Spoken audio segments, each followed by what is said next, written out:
Yes.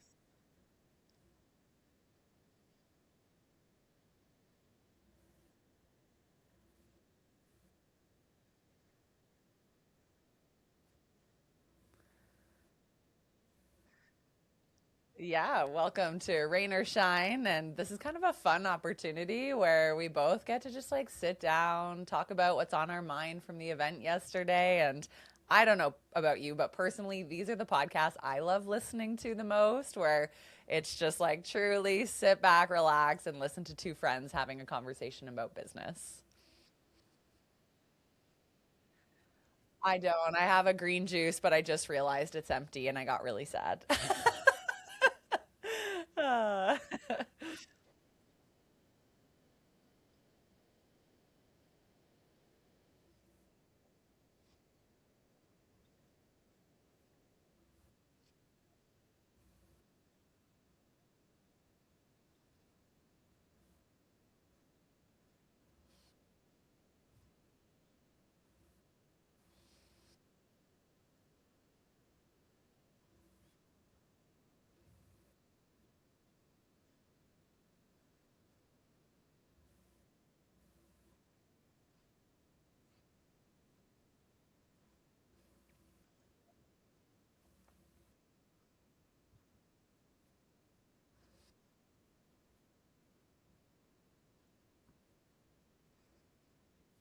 hmm Yeah, it was so cool walking into that room. And like, not only did I know you, but then, like, we've built up so many connections over the years at these different events. So it almost feels like a bit of a reunion of sorts. But then you also know that each event host, each event kind of brings its own unique set of people too, that you're like, how have I never met this like amazing human being who is maybe doing similar work, or I've been looking for somebody to collaborate with, or this is a product I would love to use, and now I'm meeting a founder of this type of brand. So it's always really inspiring. I love the balance of seeing the familiar faces and then also being exposed to so many new people.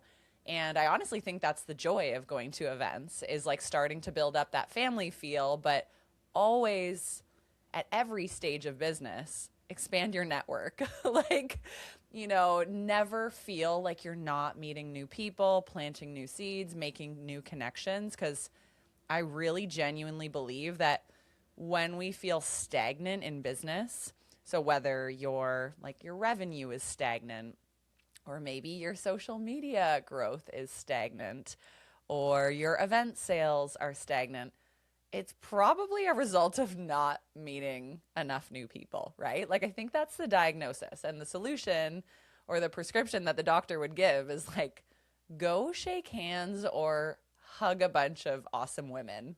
And I think that's what these events afford you to do.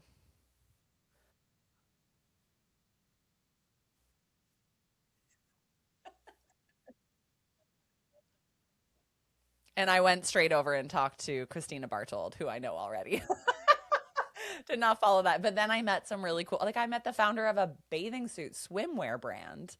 I was like, very cool. I'm looking for swimwear for the summer. So we exchanged information right away. She's like, you can come try it on at my house. I was like, okay. Cool connections like that, right?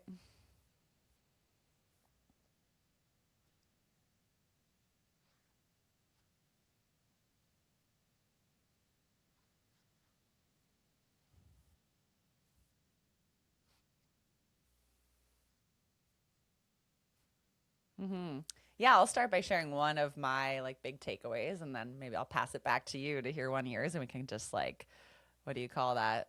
Pinball, bounce back and forth. It's funny. I was actually just writing a LinkedIn post about this morning because I was reflecting on my favorite part of yesterday's event, and honestly, I would say it was a 10 out of 10 event for me. It just had a really, and you and I chatted about this on the drive home, like a very grounded, down to earth feeling, but still elevated, a beautiful like day out that felt nourishing to take it away from my laptop and I don't know, just get in like really good energy. But when I really think about one of my favorite parts of the day, it was the panel discussions. And so often, I think we go to events really craving the speakers, right? Like the guest speakers. And I often have this vision of like a speaker kind of like talking down at the audience because, they're coming in as an expert. And I love talks like that. But then there's also like panel discussions that she weaved in yesterday. And it was more like cozy on a couch. There's three women. They're being asked really, I would say, down to earth, genuine questions. And I think that one of my like takeaways was actually when Laura asked the first three panelists about their typical day in the life, which sounds so boring. Like, okay, we all hear this. Like, tell me about your morning routine or your day. But I just like I found it so relatable to hear other women, especially these three women on stage, very successful women, just kind of walking us through what a typical day looks like. Because I think that we think at these big levels of success, it's like there's going to be some crazy ritual or crazy habit. But some of the things they said were like taking every Friday for myself. And I was like, yes, okay, like I love that. Like that's a ritual I really want to maintain myself too. Or taking a 5 kilometer walk with my husband at 9:30 a.m. and talking. And I was like, oh my gosh, like, yes, what a luxury to be able to do that as a successful business owner because that means you have space in the morning and you don't have to wait till 9 p.m. to have these conversations. And really, just like a lot of them reflecting back on choosing your priorities when you have that ability as an entrepreneur. So, one of the panelists was talking about every month or every year, they would ask themselves, what are our family values this month? It's like, are we valuing healthy home cooked meals? And her answer was no, we want to eat healthy, but takeout's going to be kind of the norm because we're valuing peace in the home and we're busy with other things. And peace does not look like cooking a 7 ingredient meal that takes, 3 hours a night. And so they were such simple reminders of our ability to craft our own routines and to really lean into what we want out of every season of life and that changes each year. But I just think it really speaks to the freedom that entrepreneurship allows. So yeah, that was one of my favorite, was just like being a fly on the wall in those conversations.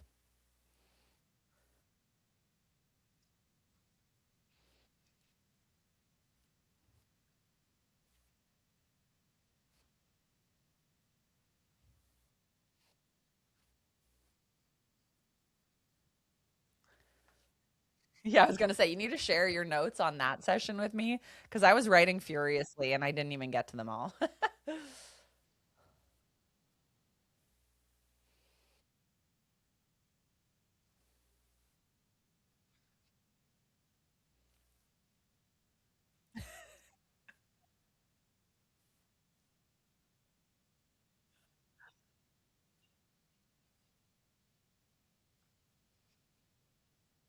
Yep.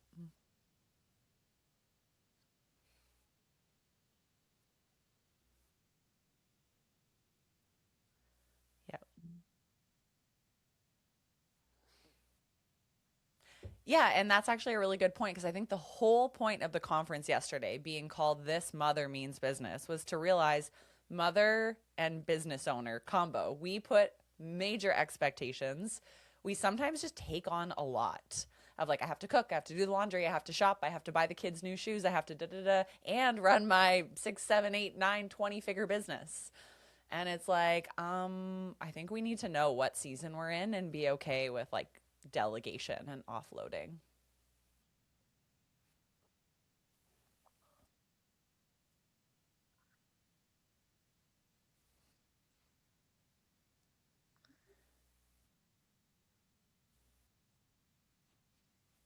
Yep.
Hmm.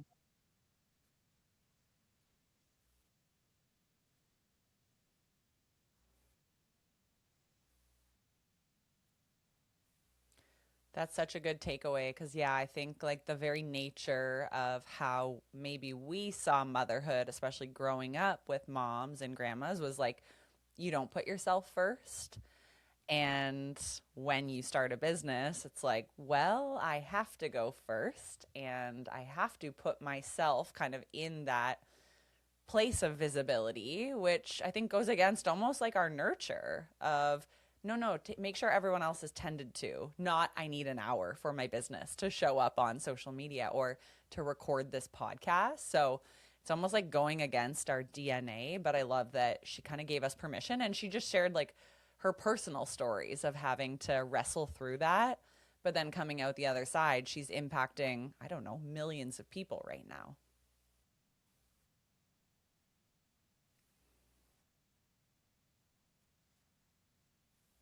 Yes, so simple. Conference over.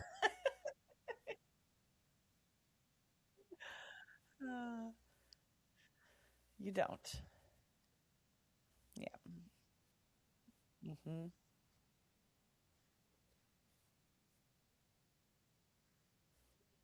Yep. And at no time did that become more apparent to me than because I had my son about 2 years ago. Like, I used to be the person that's like, I have to do all my grocery shopping and pick my own apples. Realizing though that that takes 2 hours a week minimum. And I just remember becoming a mom and being like, oh my gosh, my time is so stretched now that I'm running a business and doing all these other things. And it was like, oh yeah, I actually don't have to pick the apples off of the shelf. Like, you can pay no frills $1 to do that for you. $1. But yet I had shame around doing that because the story was grocery shopping is the thing that I do and I love it and I want to be in control of it. So yeah, it's incredible. And I'm sure I could run you through that story of a million other things that I still have attachment to. Yeah. I also had a takeaway from Dr. Tracy. She was talking about just like the stories we tell ourselves. So similar to I have to do the grocery shopping, I have to do this. But when she asked us to all write down kind of our story, what I wrote down was I don't have enough time or space to dream and be creative on behalf of my business. And so that was kind of what I wrote down. I was like, I don't have time to be creative right now. It's just the season I'm in. And I've said that out loud a million times. And as a result, I don't feel creative. But then she asked us like to write this next prompt of, well, what does that mean about me? Or what does that actually mean? And then I kind of wrote down that, okay, so ideas can't drop in when you don't have time or when you're not creative. So I kind of had this moment where I realized I'm telling myself a story that I'm not in a season where I can be creative. Therefore, ideas don't drop in. And in my head, it's like it will be years before I have enough white space in my calendar to be creative. So I think just like my reflection point from that was just how can I rewrite that story and instead make space for magic? Like maybe I don't have free time in my calendar, but what about while I'm sipping coffee playing blocks with Freddie, my 2 year old? Like, how can I rewrite the narrative so that it's not a story of this is not the season for this, but it's just going to weave in new ways? Because I think right now I've just shut off the ability. So yeah, I was really appreciative that she asked us all to tap into what stories do you tell yourself that are not true? Because at first I was like, I don't know, I can't think of anything. And I was like, oh, I got lots. And it's funny how the stories we tell ourselves truly hold us back, like literally block us from finding ways that these things can still happen, but in this new timeline that we live in.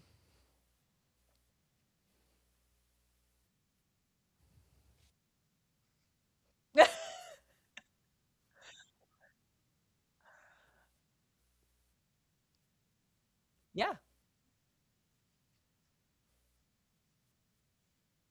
Hmm.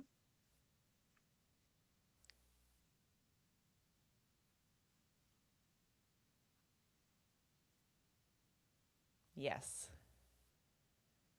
Yeah, I honestly think that's the best part about events is like you're there, you're absorbing, but usually the aha epiphanies come when you take like 5 minutes to reflect on your notes from the event or have a conversation like you and I are having where it's like, oh yeah, that was really something I want to bring forward with me and not just like leave it as a paper that I crumple up and like put in a file folder.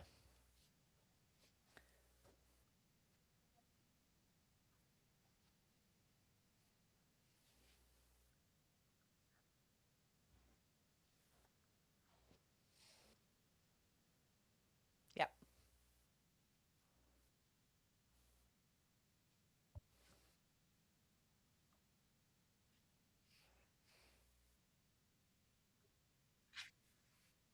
Ooh.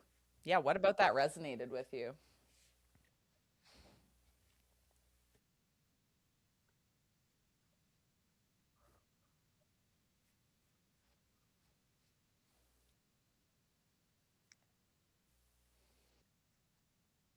Mhm. Yep. Mm.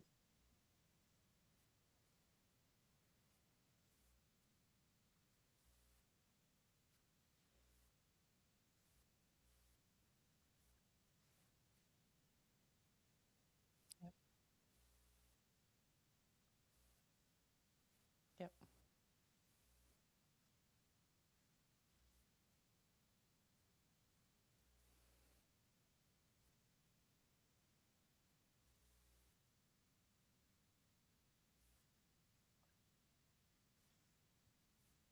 Mhm. Can you read the quote again that she said? Mm. Yeah, isn't it crazy that we can actually allow just our business and other identities kind of creep in so deeply that we almost forget that we are the vessel that bring everything else to life. So if we don't take care of us, if I don't love me the most, then how am I possibly supposed to impact on greater levels or start more new companies or be with my kids in ways I can't even imagine? It's like, oh my God, that won't even happen if I don't put myself as number one priority. So now I'm going to quiz you actually. So, what are you going to do in the next 7 days to like show yourself that you're the priority? What's one thing that you probably need to change or modify to put yourself in that position of I'm first?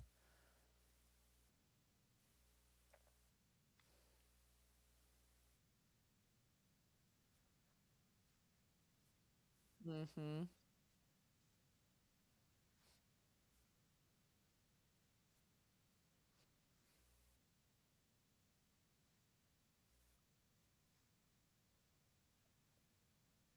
Yep.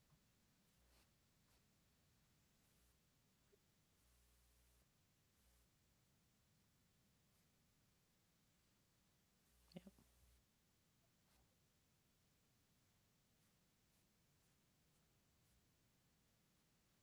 Yep. Mm-hmm. Yeah. Yeah. I love that. And I see how hard that is because, like, I think I've had the same ambitions of, like, yeah, schedule the creative time for me and my hobbies and, yeah, to draw, to color, but somehow it's always the first thing to get pushed off the list. So if you find any tips, report back because it's challenging. Mm-hmm. Mm-hmm. Yeah. Okay, I'm gonna go to, well, I kind of alluded to the fact how much I loved the panel discussions. I'll go to the afternoon panel, which was the one that Julie Cole was on.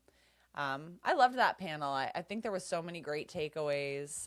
There was the business development manager of the printing house, and she shared this beautiful backstory of growing up in a war-torn country and then moving to a brand new community in London, England, and then being uprooted again as a child and moving to Toronto, and how being taken out of your place of comfort and plopped into a new area really helps you to understand community building and relationship building almost out of a basic human need.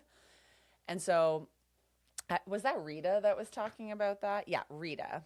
So she's from the Printing House, Canada. She just amazed me. Like, just first of all, that story, I was kind of like, wow, I've never been through that before, so can't relate. But it almost made me realize that, like, our struggles become our strengths. Here is this woman who has gone through a lot of adversity, is a single mama, now has a beautiful career. Her strength in being a business development manager and literally like doing the best for her clients and showing up and smiling and getting people the right product and making sure their needs are met at, at whatever printing house they're going to, that is literally a result of her challenges as a child, needing to build community, build relationships, build friendships in new spots. And so I think it's just a good reminder that anything hard we've gone through in our life, or anything that we deem as like, that was not an ideal season of life, there might be something you can kind of turn into your superpower, or it's asking yourself, what did I learn from that season, or what did that hard season teach me?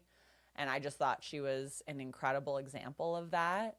And just had like such a genuine heart for service despite her setbacks as a kid, and as an adult, because she had gone through so much. So, yeah, so I would say a big lesson there is our struggles become our strength, and it's always possible to rebuild, I think was another through line of her story. Like, even if you have to start over at 30 years old, 40 years old, your business fails, you have to start another one.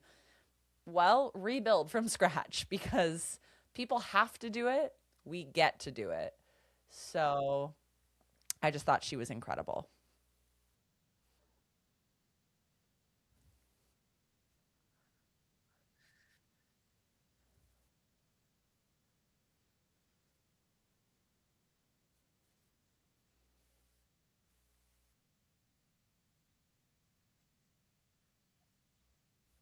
No,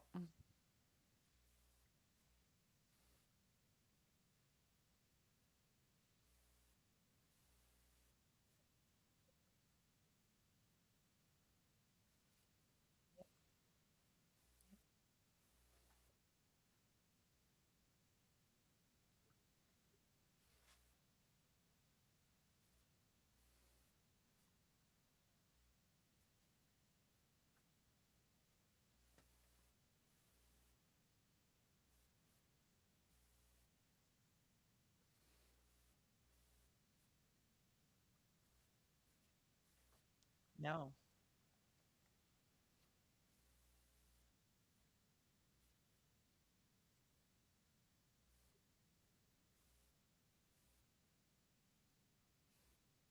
Yep.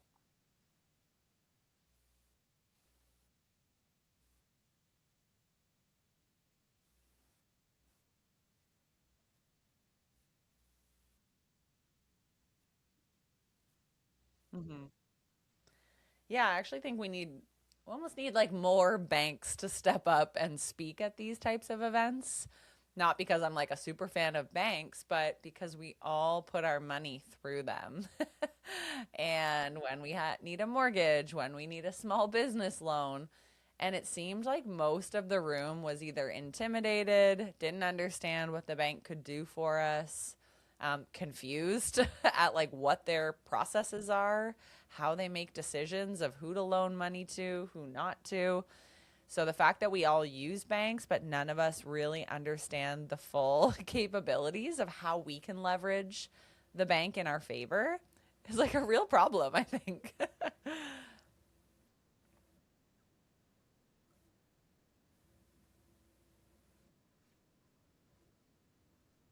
Yeah, definitely.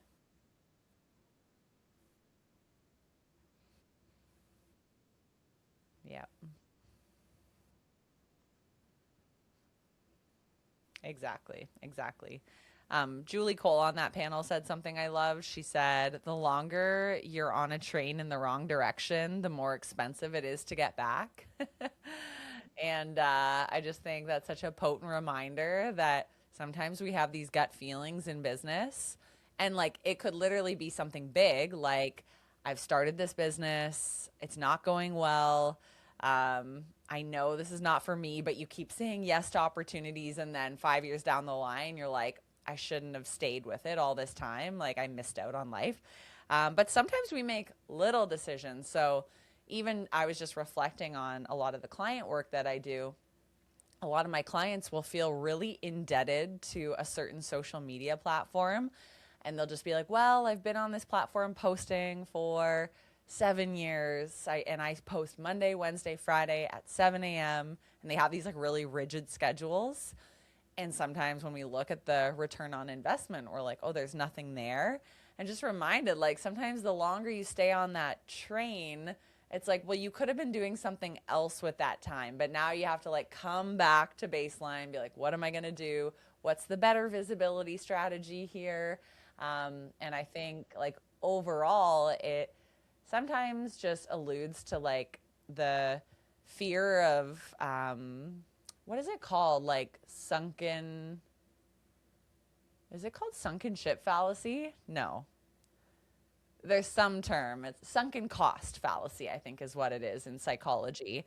And it's like once we sink a cost into whether it's Instagram or starting a business or like committing to a virtual assistant, because of sunk cost fallacy, we're like, well, I spent the money, so I should just stick to it. But I think Julie gave us all permission. Like, if it's not right, it's okay to just get off the train, get back to the station, and make a new decision based on the information that you've now acquired. So I love it. She's such a bold speaker and just tells it like it is. So when she said that, I was like, that's a good reminder because I think we often stick with things that we shouldn't.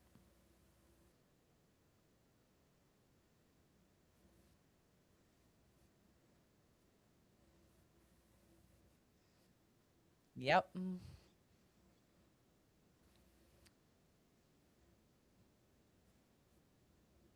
Yeah.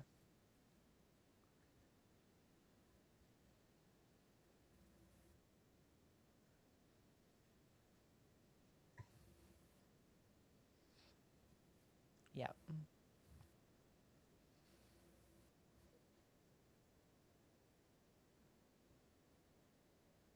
Mm-hmm.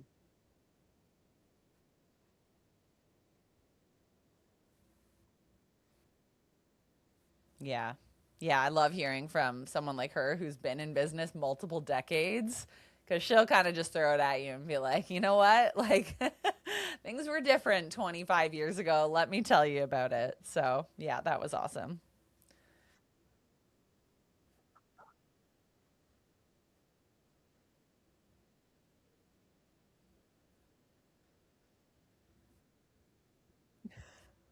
That's true. Yep.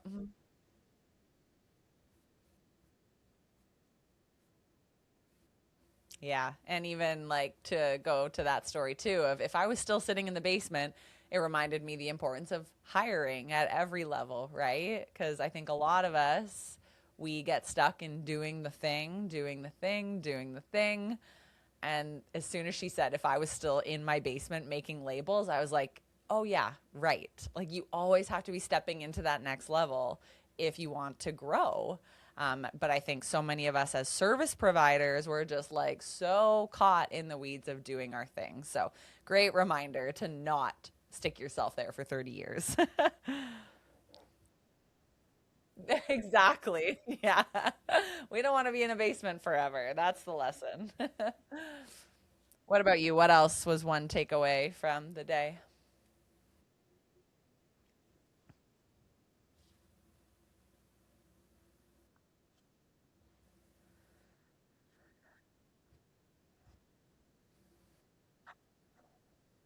Yeah. Yeah.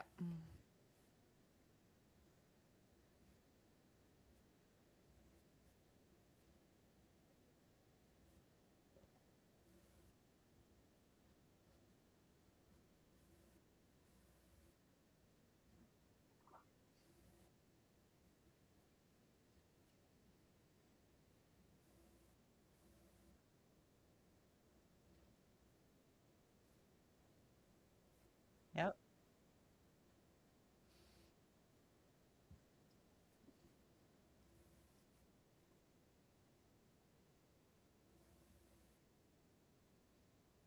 Yep.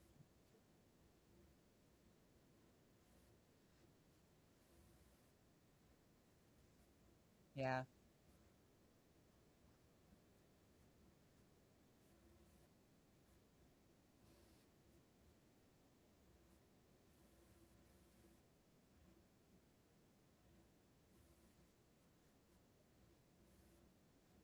Yep.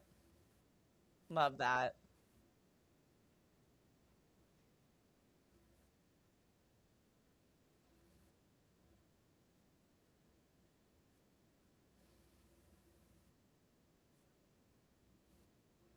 Hmm. Yep.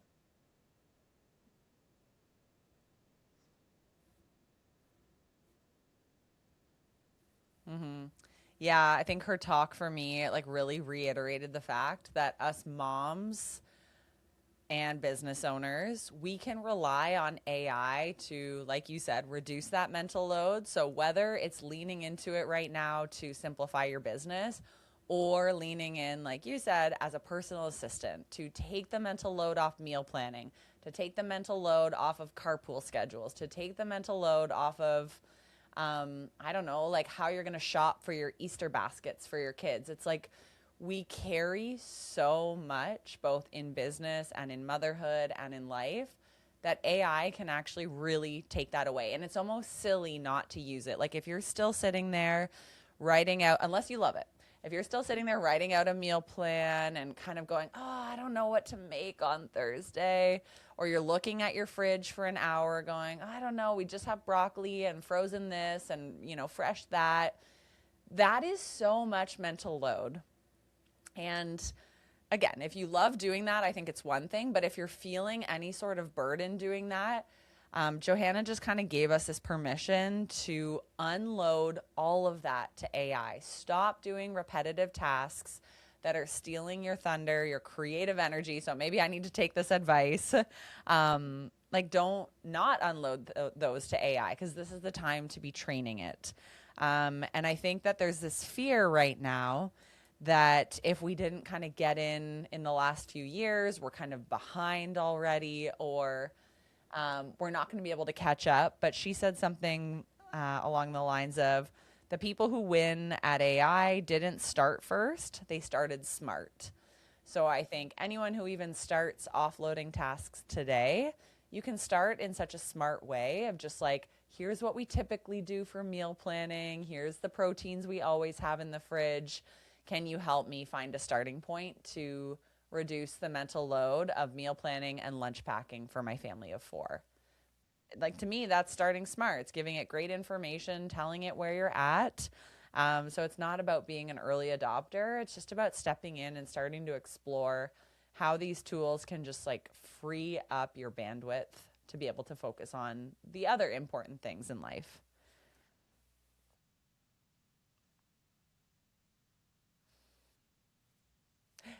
Whoa, I didn't hear that, but I love that.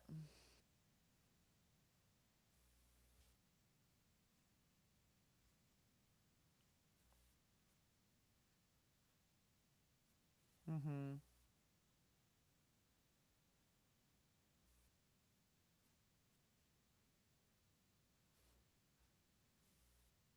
Yeah. That's so powerful. Yeah. Because there's so many things that I think we get frustrated at our partners or at ourselves because we're like, I just have to manage and know all of this. Like, but I think that's what she's trying to reiterate is like, don't just leave it in your head. Like, get a process behind it, get a system. If you know you have to buy, I don't know, toilet paper every 6 weeks or dog food. Okay, that's the one that stresses me out. It's like every 6 or 7 weeks, we're out of food for our dog. And it always feels like a burden to go to the store and get it. And I'm like, why have I not like done something to automate this at this point, or even send my husband a reminder because he goes right by the pet store on the way home. Put it in his calendar. So yeah.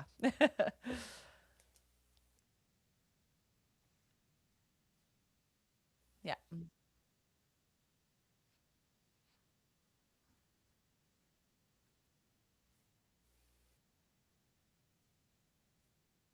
Yep.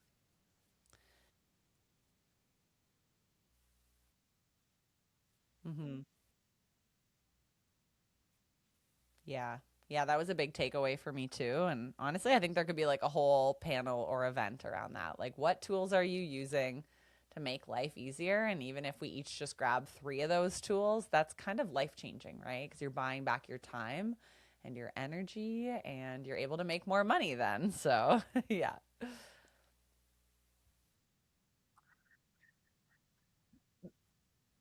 No, that's all my points too. I think the only other thing I wrote down was a list of people I need to follow up with because I feel like at an event you just meet so many people and you're like, oh, I want to send them a message or just like get to know them better by creeping their Instagram and sending them a note. So that's my last takeaway is just make sure you follow up with a few key people that you met or that you saw and didn't get to talk to, and kind of keeping that event momentum going.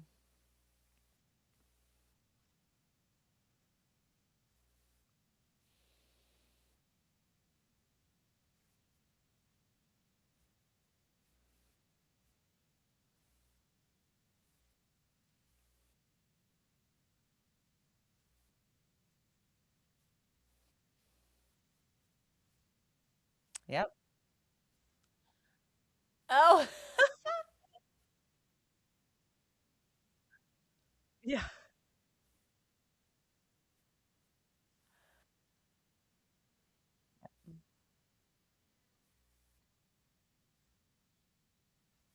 Yep.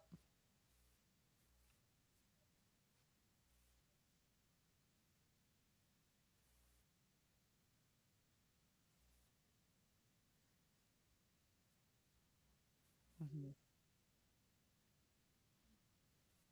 So true. Yeah. And sometimes it's just about like asking yourself, like, who are the 2 to 3 people that I really felt like I vibed with yesterday or that I connected with?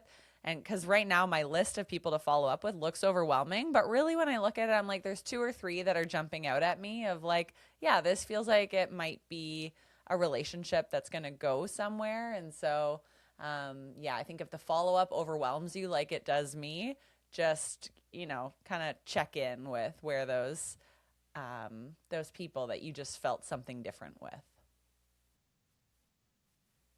Well, this was fun, so much fun, and it was your idea, so kudos to you for getting us to schedule in this recap because I think it's a good potent way to reflect on everything.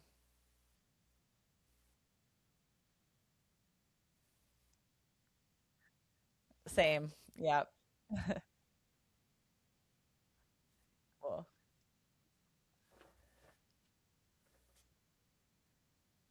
Amazing. It was a blast. And yeah, be sure to follow Evie if you don't already follow her. And yeah, we had fun recording this.